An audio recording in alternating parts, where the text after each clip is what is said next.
It's been said that you smoked in the White House. You have footage? Did you smoke in the White House? Do you have footage? I don't have footage. Well, I might have not to answer that question.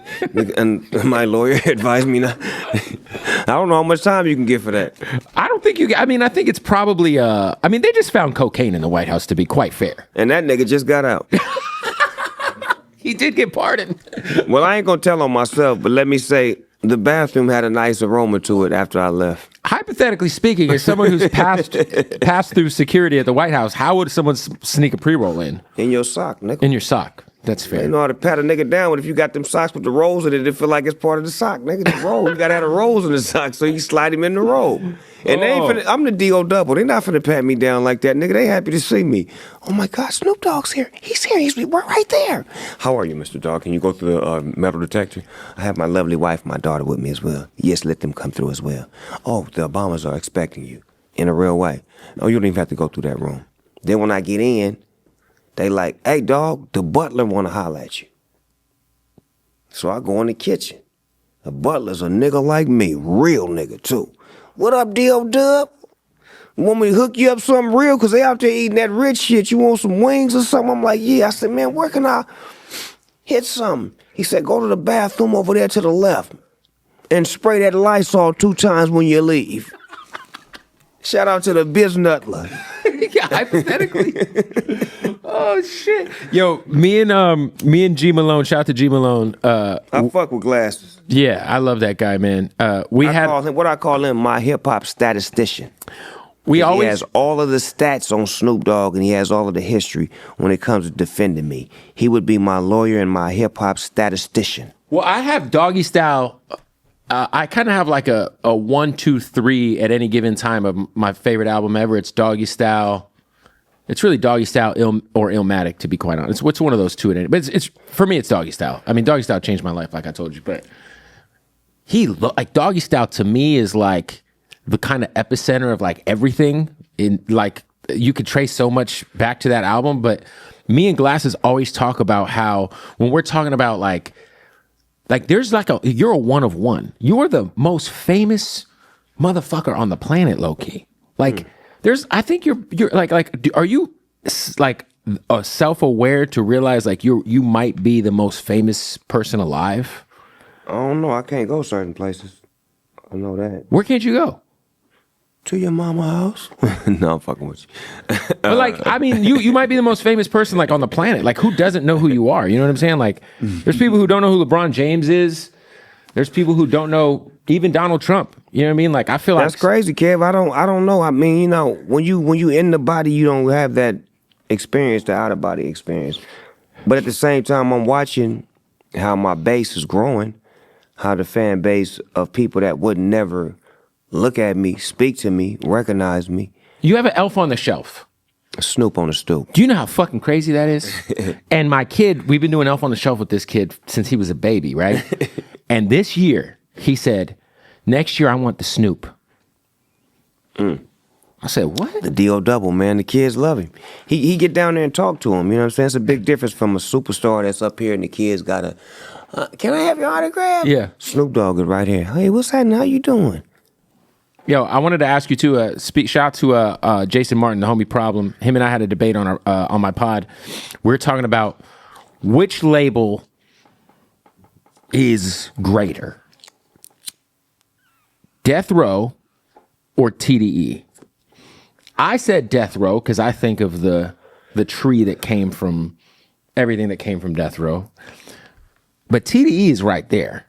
For you, man, like, what has it been like watching?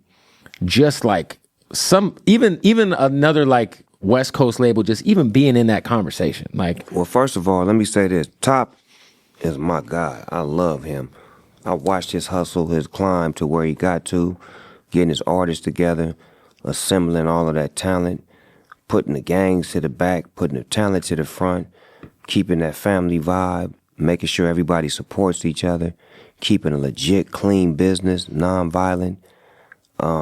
Top deserves a lot of respect. been clean, been righteous, got his boys working with him, got his kids involved. No, his sons are helping with the Come on, man. Like, this needs to be commended. Does the annual Christmas event that is beautiful, peaceful. Yeah. They did the walk in Compton where it was beautiful. Like, things that he does is overshadowed sometimes by the music and the things that his artists do, but it's got to be a backbone and a foundation to this. And he watched for many years label executives mishandle power and abuse artists and do things the wrong way.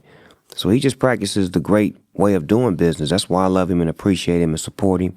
And he got my back and I got his back when it comes to anything musically, community-wise. And that needs to be commended as far as what he does, as far as assembling and keeping his business legit. You never hear no smut, nothing negative about TDE. He don't have that backlash of death row that I had to take on and get rid of.